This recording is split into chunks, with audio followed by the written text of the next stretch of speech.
حضرت عبداللہ ابن عمر فرمانے لگے کہ نبی پاک صلی اللہ علیہ وسلم فرماتے ہیں 3 لوگ سفر کر رہے تھے، رستے میں طوفان آ گیا، تیز بارش شروع ہو گئی، تو حضور فرماتے ہیں وہ تینوں بارش سے بچنے کے لیے ایک غار میں چھپ گئے۔ ہم کو پتہ ہے پرانے زمانے کے اندر غاریں ہوتی تھیں، اور لوگ جب سفر کرتے تھے لمبے تو پتھروں اور پہاڑوں کے بیچ میں سے سفر کرتے تھے۔ وہ غار کے اندر چلے گئے۔ اب چونکہ طوفان بہت زیادہ تھا، جب وہ غار کے اندر چلے گئے تو اللہ کے پیارے حبیب صلی اللہ علیہ وسلم فرماتے ہیں پتھر اوپر سے لڑکتا ہوا آیا اور غار کے منہ کے آگے آ کے اس نے غار کو بند کر دیا۔ اب اتنا تیز اور اس مضبوطی کے ساتھ وہ پتھر لگا اور اتنا صحیح فٹ ہوا کہ اندر روشنی آنی بھی ختم ہو گئی۔ اب 3 لوگ ہیں، تھوڑی دیر تو وہ پریشان رہے کہ شاید اب کبھی بچ نہیں سکیں گے، شاید چاروں جانب اندھیرا ہی ہے اور اندھیرا ہی رہے گا، شاید یہاں سے نکلنے کے لیے اب ہمیں کوئی رستہ میسر نہیں آئے گا۔ وہ پہلے تو پریشان ہوئے، پھر کہنے لگے یار اس طرح کرو، ذرا غور کیجئے گا میری بات پہ۔ فرمایا اس طرح کرو، اگر کوئی زندگی میں نیکی کی ہے نا تو ذرا اس نیکی کو یاد تو کرو، اور یاد کر کے اس مالک کے حضور عرض تو کرو، وہ کریم ہے، کوئی آنکھو شاید من جاوے تے گل کم تتڑی دا بن جاوے، عرض تو کرو۔ تو ان میں سے یہ آپ اندازہ فرمائیے یہ بات بیان کون کر رہا ہے؟ یہ مدینے والے رسول بیان کر رہے ہیں، یہ نبی پاک علیہ السلام نے بیان فرمایا۔ یہ وہ کہانی ہے جو ہمیں ہمارے نبی پاک نے سنائی، رسول کریم علیہ السلام نے ہمیں بتلائی، یہ داستان محبت۔ حضور فرمانے لگے ایک نے ان میں سے ہاتھ اٹھائے اور اس نے انداز کیا چھیڑا، عرض کرنے لگا اللہ تو جانتا ہے نا میں نے بکریاں رکھی ہیں، میں غریب ہوں، مزدور ہوں، اور مالک تو یہ بھی جانتا ہے کہ میرے بچے بھی ہیں، بیوی بھی ہے، پر میں جب بھی گھر لوٹا ہوں تو دودھ میں نے بچوں اور بیوی کو پہلے نہیں دیا، بوڑھے ماں باپ کو پہلے دیا۔ اللہ میں نے ان کے ساتھ ہمیشہ کرم کے بازو کھول کر معاملہ کیا۔ وہ غار میں تنہا بیٹھے ہیں اور اپنے مالک کو منا رہے ہیں۔ عرض کرتے ہیں اللہ تجھے یاد ہے نا ایک رات جب میں بڑی دیر سے لوٹا تھا، لکڑیاں کاٹتے، درخت تلاش کرتے، مجھے دیر ہو گئی، میں دیر سے لوٹا تھا، نیت یہ کر رکھی تھی کہ دودھ سب سے پہلے ماں باپ کو پلاؤں گا، مالک جب میں لوٹا تو وہ بوڑھے تھک کر کے سو گئے تھے، میری بیوی نے مجھے کہا کہ بچوں کو پلا دو، وہ سو گئے، تو میں نے کہا نہیں میرے ذمے ہے ان بوڑھوں کے دل کو ٹھنڈا کرنا، ان سے پیار کرنا۔ اللہ بیوی مانگتی رہی، بچے طلب کرتے رہے، میری ٹانگوں میں گھومتے رہے، بار بار آتے رہے، پر میں نے دودھ نہیں پلایا۔ اے مالک فجر ہو گئی، آفتاب طلوع ہونے کا وقت آ گیا، پر میں نے ماں باپ کے بیدار ہونے کا انتظار کیا۔ اے اللہ وہ جب اٹھے تو ان کی آنکھوں میں جو میرے لیے دعا تھی اور ان کے سینوں میں جو میرے لیے کرم تھا، اگر تیری بارگاہ میں وہ نیکی قبول ہے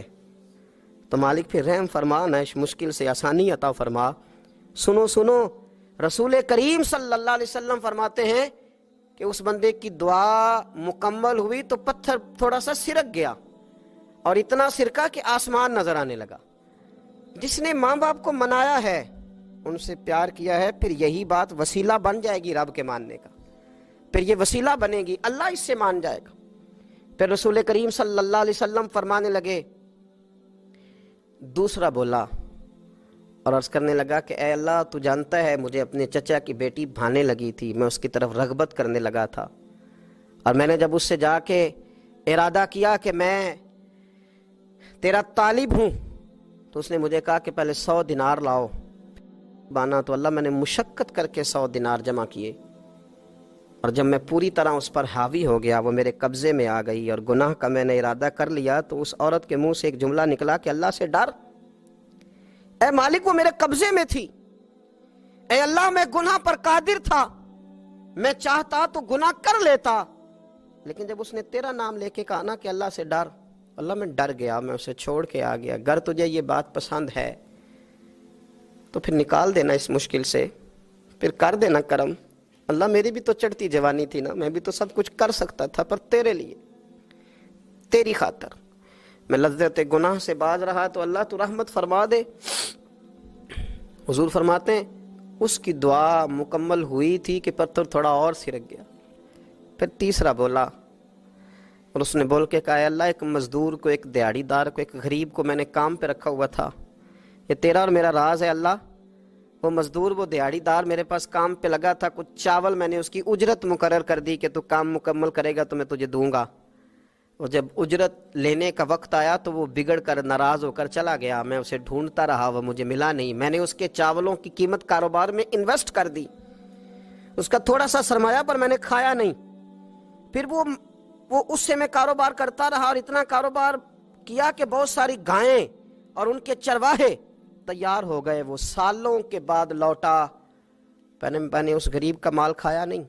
بلکہ بڑھایا، محفوظ کر کے رکھا۔ وہ سالوں کے بعد لوٹا اور کہنے لگا میرا مال، تو میں نے کہا وہ ساری گائیں تیری ہیں، وہ چرواہا تیرا ہے، یہ سارا کچھ تیرا ہے۔ تو کہنے لگا تو مجھ سے مذاق کرتا ہے، میں غریب کہاں اور گاؤں اتنی بڑی گائیں کہاں، تو مذاق کرتا ہے؟ تو میں نے کہا مذاق نہیں، میں نے اپنے رب سے ڈر کے تیرے مال کی حفاظت کی، یہ تیرا ہے۔ اے اللہ میں کھا بھی تو سکتا تھا نا، پر تجھ سے ڈر کر میں نے وہ سارا محفوظ رکھا۔ اللہ اگر تجھے میری یہ ادا پسند ہے تو پھر آج مان جانا، آج راضی ہو جا۔ اللہ کے رسول فرماتے ہیں اس کی دعا مکمل ہوئی تھی کہ پتھر لڑکا اور ان کے لیے رستہ بن گیا، وہ باہر آ گئے۔ تو حضور نے ہمیں بتلایا کہ وہ تمہاری نیکیاں جو چھپی ہوئی ہیں، وہ تمہاری نیکیاں جو تم نے خالص اللہ کی رضا کے لیے کی ہیں، ان نیکیوں، ان اعمال کا وسیلہ بھی تمہارے رب کے ماننے کا ذریعہ بن جائے گا۔ اس کو منایا جائے، اس کے حضور حاضری دی جائے، اس سے بخشش کا سوال کیا جائے، اس کی بارگاہ میں یہ گزارش کی جائے کہ اللہ غریبوں، مجبوروں، کمزوروں اور ان لوگوں کے صدقے جو اللہ رستہ دیکھ رہے ہیں کہ رستہ کب کھلے گا، جو تیری بارگاہ کرم کے سوالی ہیں، ان کے صدقے تو رحم فرما، تو کرم فرما۔ تو میرے عزیز، ایک اور بات جو اللہ کو منانے کے لیے ہمیں ہمارے پیارے رسول صلی اللہ تعالیٰ علیہ وسلم نے بتلائی کہ جب انسان بہت زیادہ عاجزی کرتا ہے نا، بہت زیادہ عاجزی، تو پھر بھی اللہ مان جاتا ہے۔ جب وہ اس کے حضور بہت عجز کا اظہار کرتا ہے، بہت زیادہ عجز کا اظہار کرتا ہے، وہ ڈر جاتا ہے اس سے۔ وَلِمَنْ خَافَ مَقَامَ رَبِّهِ جَنَّتَانِ، فرمایا جو میرے سامنے کھڑے ہونے سے ڈرے گا میں اسے 2 جنتیں عطا کروں گا۔